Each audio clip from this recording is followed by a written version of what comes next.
Alfred of Wessex seeks to unite the Isles under one banner.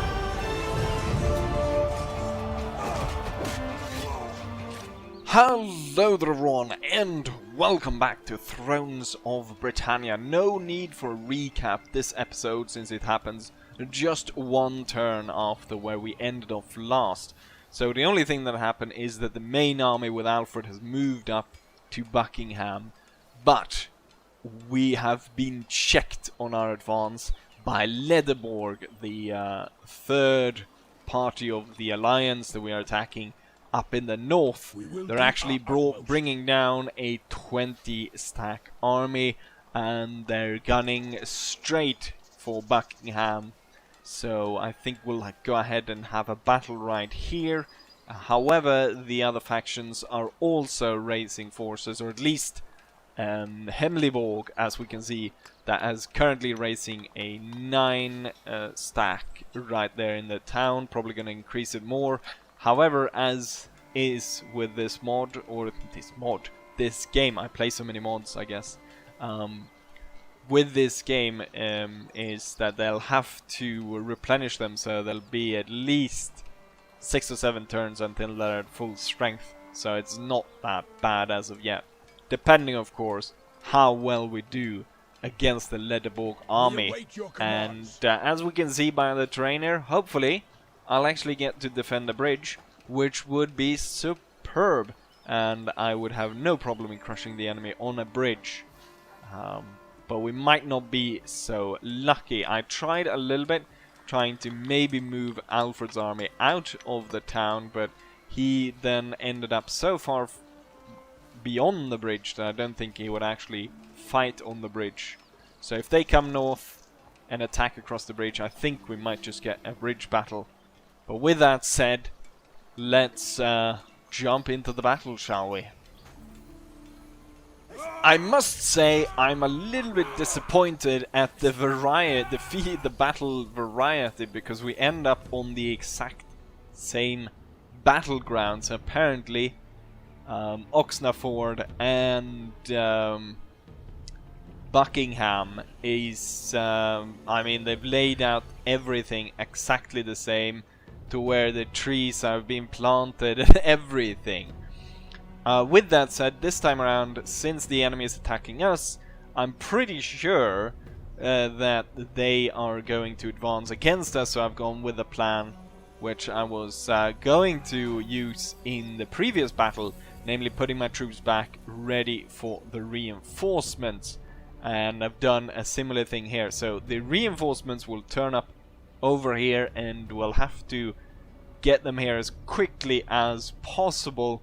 I've gone ahead and put troops out ahead in the tree, so we've got my archers up here, hopefully being able to catch the enemy sort of off guard, and I put my cavalry over here trying to catch the enemy off guard as well. So let's go ahead and start. Also, maybe go through how I place my troops. I placed the general in the center because his morale ability obviously helps out all the troops around him. Then next to him, on either side of him, I got 2 weaker units, namely the axemen. And then beyond them, we've got the swordmen. And then beyond the swordmen, I've put the spearmen, without putting more spearmen on this side, just because the reinforcement army that will enter over here will obviously add on to these guys. So I don't need that many men there. We can see the enemy army is advancing. And oh, they actually moved over the cavalry units. I was hoping to actually catch that just one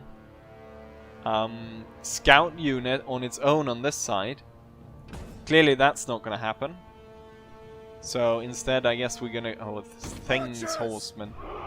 Our reinforcements have arrived! They've got quite a lot of archers, but they're coming into range right now. You know what? Maybe I'll just chase them back so their infantry has to attack without support. Also, the archer thing didn't really work, did it? So we're gonna have to retreat them. Also, the reinforcement army has to make it here as soon as bloody possible. However, running them all the way here is not gonna work, is it? Moving my cavalry over here, hoping the enemy cavalry follows and I can use my spearmen on the flanks to deal with them. Archers to be put behind, ready to shoot at the enemy. Probably actually tell one to move like that to be able to shoot at the horsemen. The enemy army seems to cling around here. Oh, here's their bloody horsemen. And before they're able to organize an attack, we're able to attack this triangle formation in the side. And the other horseman actually abandons them. Ready for war. Let's use fire arrows on these guys. Eager to fight. See, they flee before our fight. We smashed that unit, which opens up us to move the entire flank. Shoot at the long axemen. They're pushing a lot of troops over here. Strike the enemy. Their cavalry charges in over here. Not a great plan. As you command. Let's get them. We've got 2 spear units able to run around, and we've got all our cavalry coming in around. You know what? The reinforcements, get them over here. Run, the cowards. Archers getting entirely murdered by enemy archers.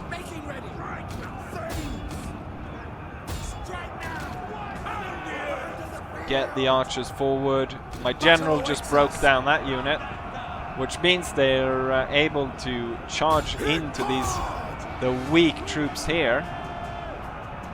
But all I want to really do is chase them away a little bit, get the cavalry to do most of it, and then we'll come back and attack the enemy general in the back. Able to smash these guys. We've got 2 spearmen coming in. Gonna be able to help out here. These guys just got broken. Push the enemy back here. Horsemen, trample those guys. Spearmen, help. Leaving the field. Oh shit. Who's leaving? Where? Where did they come from? I don't know who actually they told me were leaving. Right, the king and the spearmen are ready. They need to join over here though, because this side is probably not doing too well. Strike now. You know what? Attack over there. We completely surrounded this part. Bowmen, organize yourself. Horsemen, ride these guys down. Oh shit. The archers were about to run straight into this guy. Let's take a look at the fight. It's not as bad here as I thought it would be. The battle is turning in our favor. And the king is doing well over on his side. You can see the king right there.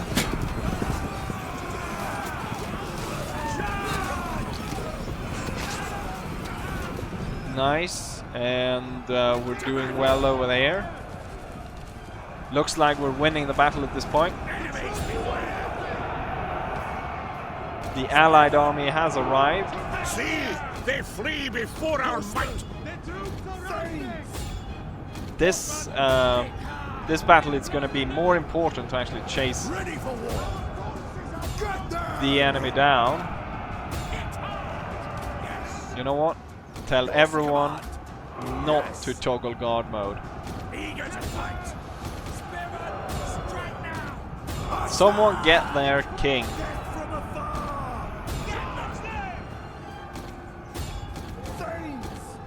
And then what's it called? Bloody The enemy general cavalry. is dead. Yes! The battles go so quick, and I don't really have time to zoom in a lot. on the people getting their heads cut off. Let's see. What? Thank you. It's like, yeah. Right. You're allowed to leave. Oh no, not actually. An archer got him.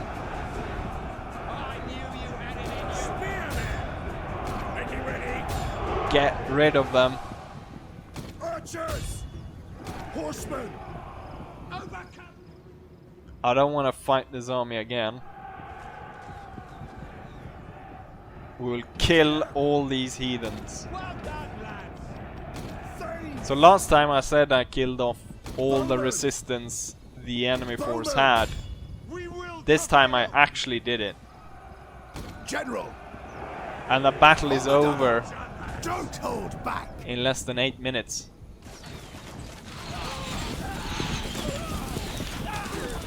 Maybe then I can even feature some of the siege, if there is one. Right. Let's go back and take a look at the statistics, shall we? Right, and there we have it. And a complete annihilation of the enemy forces. With, I mean, the unit that has the most men left is 12 out of a unit that comprises of 160 men. And we can see, due to the comparative losses, that I have improved since last battle. I only lost about 500 men this time around, while killing more or less the entire enemy force, having only 78 of them actually remain. We even captured 270 of the enemy's men, which I'm going to incorporate into my army because I want to continue on this campaign, and it's nice to have some extra warriors. So we'll take the warriors on. As they attacked me during their turn, as the turn ended, it turned to winter, and to lay a siege during winter seems rather foolhardy, even though I do really want to continue this campaign against the enemy. It's better to lay winter quarters. They have moved. What are these guys? Not an option. Hemeliborg is actually sending a force down to protect, I guess, Bradford. So yeah. Also, I got this guy. Let's see, the governor. So if you remember the guy that got insane, not only did he got insane, but he got left for dead, having almost been snuffed out by a band of armed thugs. This man is somewhat understandably afraid that history might repeat itself. So this is not me trying to murder him, this is just him being insane, and I guess the townfolk trying to murder him, I imagine. I did have Alfred talk to him, which gained him 1 point of loyalty, but we're looking to replace this guy. I think there's an option to actually kill them, and well, we can see there's no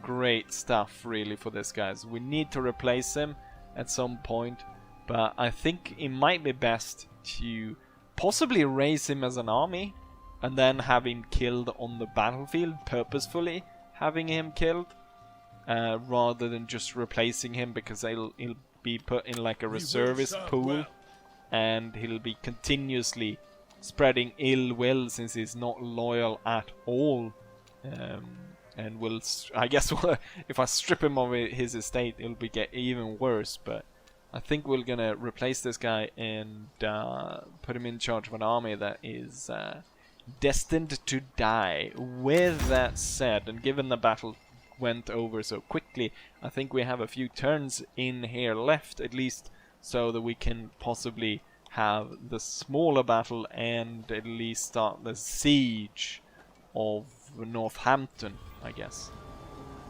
Oh, we've got Viking raiders on the coast. Nordman has arrived. So this is probably only funny to Swedes, because there's a singer that's kind of, I guess, Viking themed, or Yeah, kind of ish. And he's called Nordman. So we've got some Viking raiders. Fingali? Don't know that guy though. God-fearing. It's part of the foolish trains. It's give him zeal, but less public order. Authoritarian. Gives him 3 minus loyalty. Huh. I don't know how to deal with that guy. And we've constructed some estates. This is troublesome though. Nordman turned off just off the coast here. Never. Which we don't like.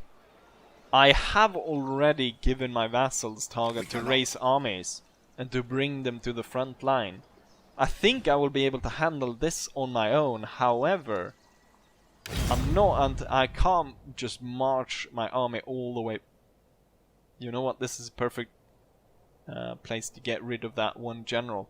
However, I will give these guys a new target to focus on. Right, I can't actually see that army. So what we'll do is we'll clear the target. And then once that army turns up, can I do like... Oh no, I can't. We'll have to give him the target then. And let's go ahead and first, before we do anything else, replace this governor. Because he's mad as a hatter. I want to see what... this guy was the one that I think... You were the one that gained the... Yes, -3. The thing is, I've already given him priest. The priest... Oh, wait. No, it didn't affect that. I've already given him a priest, which gains faction allegiance and 1+ loyalty. So that, I think, was the only thing that kind of saved this guy from going or in league with a mad guy. We can see about actually giving him a wife. Hopefully a wife that gives him a loyal trait. Yes! This is nice. So actually a good wife. Prudent, good sense. She gives governance, zeal and loyalty. Yes. You will marry her.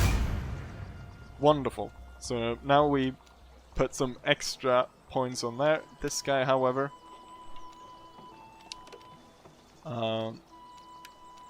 let's see, where are you? There you are. And I'm gonna kick you out. Who are we gonna put there in your stead? So we've got 3 different guys to put in there. All 3 of them are warriors, which I'm not too sure about.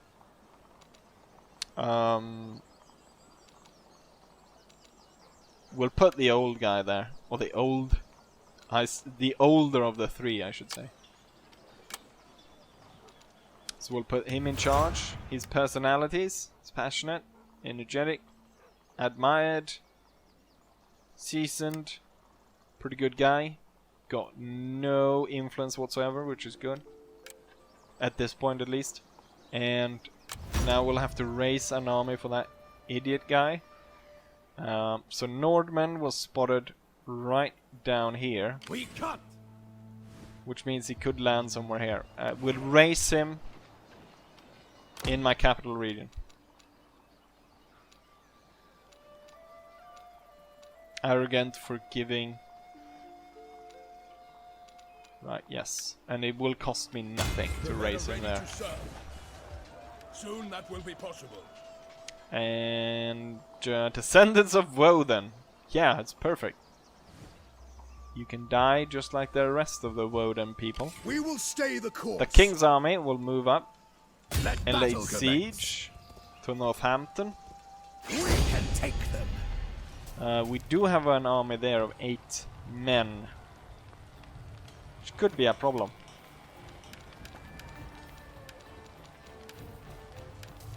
Two of these and 2 of that. Onward to victory. Sounds good. Not an option. This could be a problem with this guy. They've actually got quite a bit of forces now. We will do our The Resolute Wall. First of all, you will drop your stance. and await Now orders. these guys are probably within range to actually take back Buckingham. We await your command. So the question is, if he moves up, to aid Alfred, which might, you know, for safety, that might be the prudent choice to do. Because it doesn't really matter if we cut off, I don't think. Unless, I guess, supply starts to dwindle. But we can easily take it back once we've actually taken this. So what I will do is I will protect Alfred's flank. Attack, men! By moving up here. Well, we should be enough. We should be within distance of resupplying him or rejoining him if war comes to, or if battle comes to a head. I still have 3,000. I'll go ahead and do some other stuff. Thing is, I think we'll end it here because it looks as though we've got quite a few battles coming forwards here. We've got quite a few enemy armies. Could be time to possibly settle some kind of peace agreement with these guys. The Lederborg. And then just focus on dealing, smiting these two. If that is possible to say. But yeah, hopefully, as I always say, you guys enjoy this. And hopefully, I'll see you guys for the next one. Bye.